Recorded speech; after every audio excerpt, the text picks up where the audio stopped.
Okay, thought it'd be fun to answer a question while I'm waiting for my clients to get home because dinner's all prepped.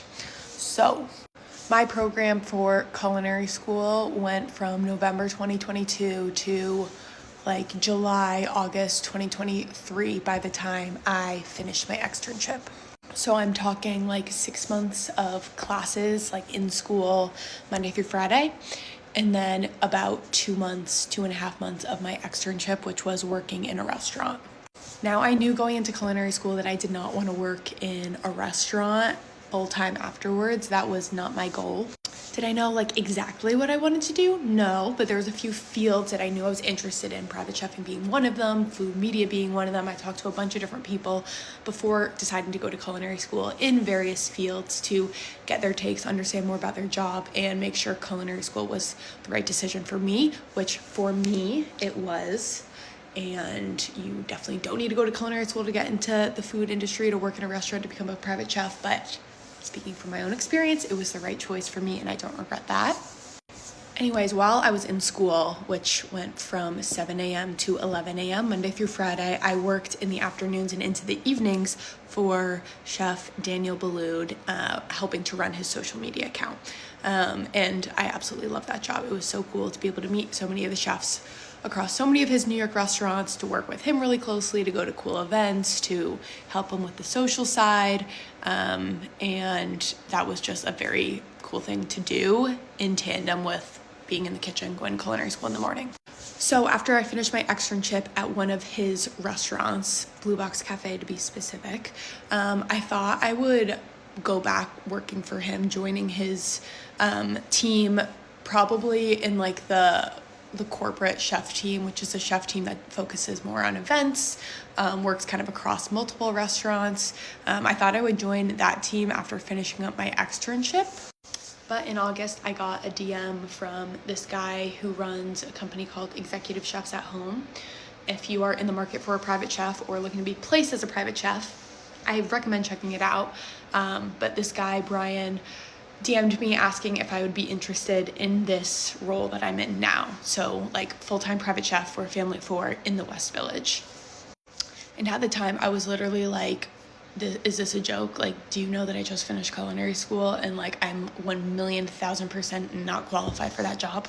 I like responded and was like, yeah, I'm interested, but like I really don't see how I'm qualified or like how they would want to hire me who just finished culinary school.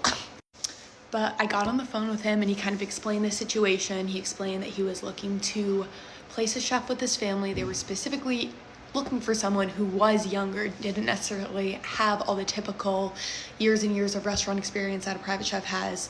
Someone who would be good with their girls, be comfortable with the girls kind of coming into the kitchen, just like comfortable in the family vibe, someone that they would want to like have around in their house often, all the time.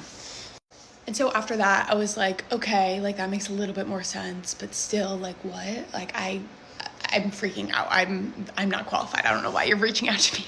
But I was like, all right, like if they're reaching out, like why am I gonna just like self-sabotage and literally say no just because I think I can't? Like they are making a mistake by like thinking that they want me. Like no, that also doesn't make sense.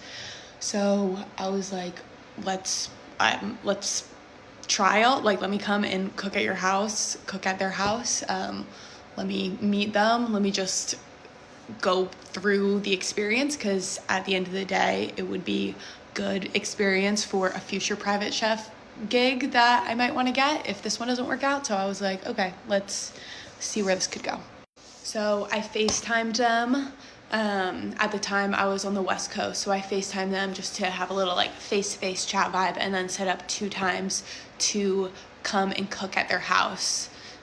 One during the week and one on the weekend when it wasn't like a dinner party, but they just like had more than just like the 4 of them over for dinner. And like, as you can probably imagine, cannot even describe my anxiety going to cook for these 2 trials. I was freaking out. I mean, like one, if you think about it, cooking in a kitchen that is not your own. And 2, like it's a cooking interview. You're fully cooking a meal and then people eat it and then they tell you basically if they think it was good or not. Like incredibly stressful. But we did it. I did so much prep at my own apartment beforehand. Like I basically came with everything I could have prepped before, prepped like dressings, anything I didn't have to make at the house. I was like, I'm getting that out of the way beforehand. But both times went well, and after a couple more back and forth with, you know, job role clarifications, expectations, all that, I got offered the full-time job, which I was still like, how is this real? And yeah, the imposter syndrome definitely did not go away. Every day I would come here, I would be like, this is the day they figure out that I am in fact just a recently graduated culinary student who is in no way fit to be a full-time private chef or a family of 4 who likes to eat nice things. But every day I just got a little bit better every day. I didn't post on any social for like the first month. They knew about my Instagram. They were totally fine with me posting content, but I was like, I need to fully focus on this job and take social media completely out of that equation so I can just feel comfortable in it, feel like I'm doing a good job. There can be no camera involved in any of this. And that was, I trialed in September, and then I got hired at the end of September, and now it's almost the end of February. And I'd say things are going pretty well. Very long-winded, but comment if you have any more questions, and I will answer them like this. This is a fun little format.